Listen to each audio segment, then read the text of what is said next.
suis Christian de Poussan, j'ai 54 ans et je suis employé dans une société et en même temps j'ai mon entreprise. Donc je représente à la fois les deux.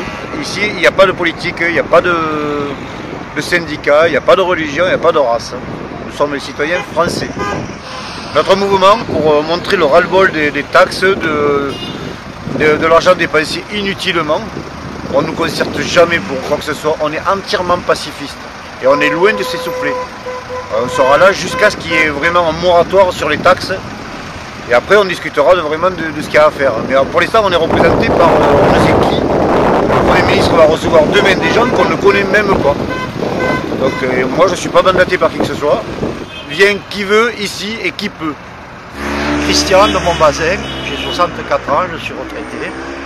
Voilà, les hommes politiques oublient de nous faire payer la facture de la transition écologique alors que les plus gros pollueurs ne sont pas taxés. Donc le peuple en a marre, voilà, c'est tout. Je m'appelle Brigitte, je suis de Cournon-Terral et j'ai rejoint les Gilets jaunes, un mouvement jusqu'à maintenant pacifiste. Après, ras-le-bol de tout ce qu'on nous met sur le dos et les fins de mois, voire les milieux de mois qui sont difficiles pour tout le monde. Voilà, tout simplement, la révolte. Je me présente Geoffrey de Loupian. On est là aujourd'hui pour plein de raisons, mais principalement parce que la majorité du peuple de France s'est fait voler, que ce soit les retraités, que ce soit les étudiants, les cheminots, les chômeurs, les infirmières, les profs. On est tous dans le même bateau, sauf les 1% de leurs amis. Les Bernard Arnault, les familles Muliez, ça veut dire quoi? Ça veut dire les Carrefour, les Auchan, les Leroy Merlin, les Apple, tous ces gens-là qui fraudent, qui volent des milliards. Ils touchent maintenant, ça a été augmenté il y a un mois, 40 milliards d'euros par an de CICE. Et c'est nous qui payons avec la CHEG, avec les 5 euros d'APL.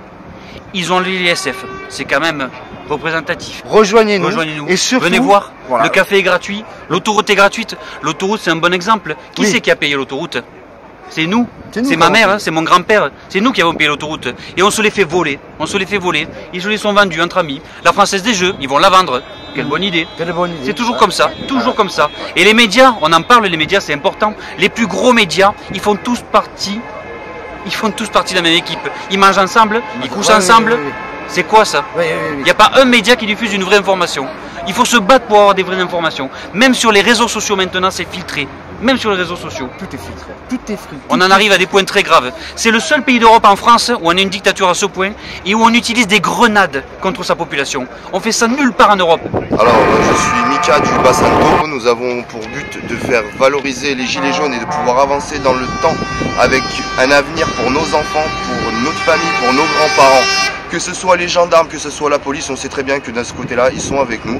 Il y a 980 € par mois pour faire du 12 sur 12 en ce moment. Et nous serons là pour les fatiguer jusqu'au bout, que le mouvement ne s'arrêtera pas. Et même pour les fêtes de Noël, nous serons là.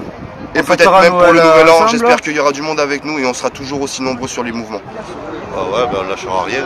On vient sur les barrages de temps en temps au péage, on est à la retraite et voilà, et Macron est en train de nous pomper le pognon. Dès qu'on peut, on vient soutenir le mouvement et on ne lâchera rien. Donc moi je m'appelle Laurence et je vis à Frontignan.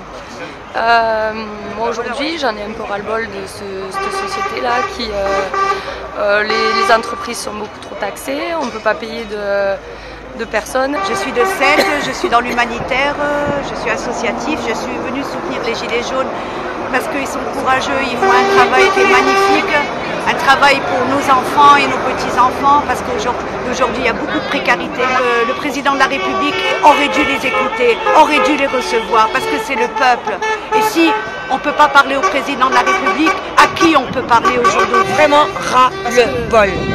Ras-le-bol. La France, le peuple français en a ras-le-bol.